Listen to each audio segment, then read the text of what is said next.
Bunnings Trade Perth SuperNight, instalment number 3. And we are good to go with a great jump by Davison. And I think it was a bog down for Van Gisbergen. Didn't get a great start. Reynolds has rounded him up as well. David Reynolds vying for the lead through turn 1.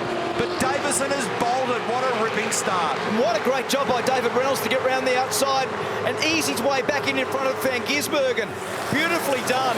So the outside run, the clean side of the road has worked for Davison and Reynolds. And it's all happening at the other end of pit straight as well. You're shaking your head.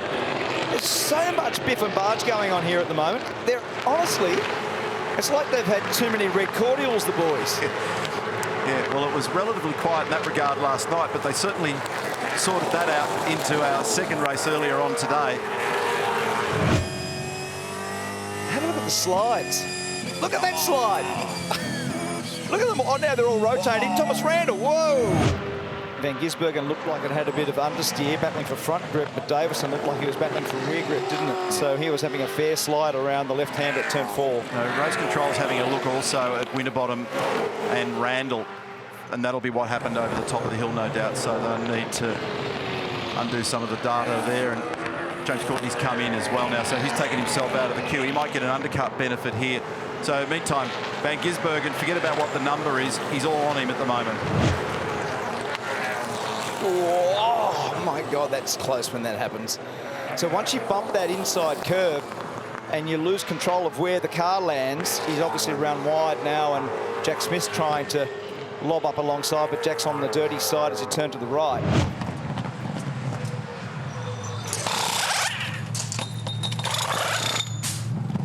Very nice. So this is the battle for the lead. Right there, James Courtney, 2 cars back, Davison, 1 car back, Van Gisbergen. Those 3 cars absolutely in the battle, so great strategy.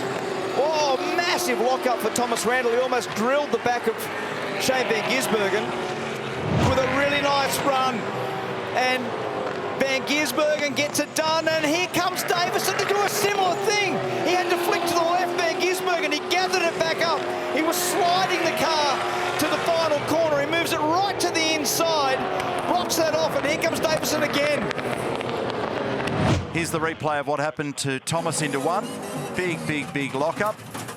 And straight down towards the hospitality area. Something strange going on there, because he did the same thing at the previous corner. The strategy that Van Gisbergen used to such good effect last night probably didn't have the track position to be able to do it as well as what Shane was able to do in terms of his tyre management and then being able to sprint to the end. And unfortunately, just to add to the woes of Walkinshaw and Dreddy United, Chaz Mostert has no radio communication to him or back to the garage. So their day just continues to unfortunately get worse. And Rihanna, the way that car's gone through the course of the weekend, I reckon I'd turn the radio off also. Both ways. Fair chance he's pulled it out of the B-pillar, I reckon. There are 8 laps remaining. James Courtney could be on for a race victory this afternoon. Shane Van Gisbergen's going to do everything within his considerable power to try and knock off that concept. And James has fallen off something of a cliff. He was 13th fastest on the last lap, but he's not going to make it easy for him. He's going to escort him all the way to the right side of the road. Does he give him some space? Shane gets down the inside. James tries to turn on him, can't do it. And out the other side, new race leader. The election land? That's right. Oh, Chris Pitheth massively sideways. And then, so you got Percat coming off to the outside. You got LeBrock in the middle, Jacobson down the inside. Is there contact? Yes, there's contact. And now Chris is parked right out on the apron. He's parked up Randall on the outside down there. Oh, Gary Jacobson, I heard him line up on the radio. So this will be a safety car.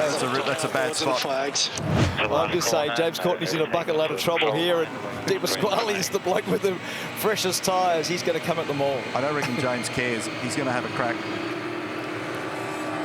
And amount of experience there. So he's come into the weekend with 503 races to his credit, all over the back of Van Gisbergen, and safety car is now back into the pit lane. So here we go. It's going to be an energised conclusion to this one. Going to race all the way to the checkered flag. Wrap up a wild weekend of racing in Western Australia. Great jump, Van Gisbergen. Beautifully done. Absolutely beautifully done. Nice. Oh, how's that margin? Oh, down the inside. Dirty side of the road as he That's gonna stopped it. contact. Oh, my goodness. It's Kostecki. It's a bit of Kostecki stutter action down there. Now, that was awkward. That will be an awkward dinner tonight at the Kostecki family, but that was a monstrous dive by Brodie, and he's taken Jake out. Well and truly out. So this will probably end up getting to the checkered flag without further intervention, but there's some wild stuff going on out there at the moment. Cars off the road. The dive bomb down the inside by Brodie was wild, and that's left his cousin parked up in the sand trap at turn 7. And that'll be yellow flag down there, so that'll take the best passing spot out of play. Which means that down here, that's it, we're frozen now. Those positions are locked, unless you get it done here before you get into the yellow zone. So what a way to conclude things, and how's the margin? What a lesson from Van Gisbergen. There's the yellow flag. He's put 2.1 seconds on them at the end of this thing. So out comes the flag. Job done, Van Gisbergen, and he's done the fastest lap. He grabbed 5 points in the margin. Absolutely superb restart. Great last lap. And that ability of his to be able to drag a lap time out of the car late in proceedings is extraordinary.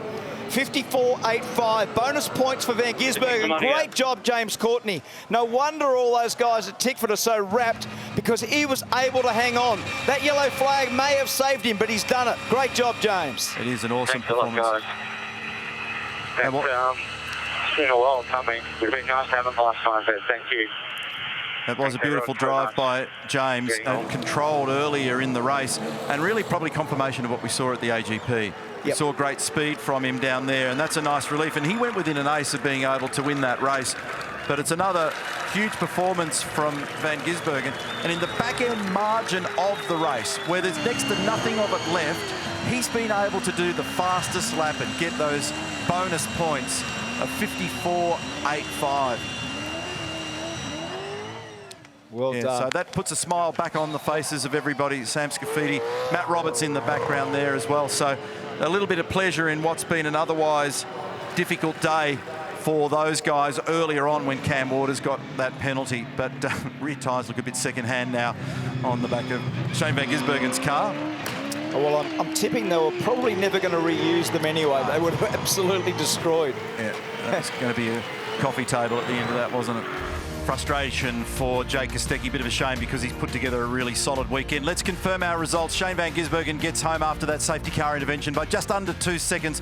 Courtney and Davison will fill out the podium. Tim Slade sneaks into the top 10. Looking beyond Tim, Brock Feeney headed up the next group of cars in 11th position, then Holdsworth, LeBrock. There were some wild battles going on in the middle pack here. Look further down the order there, a couple of names. That's pretty unusual to see. Chaz Mostert down there. They made a little bit of recovery with car number 2.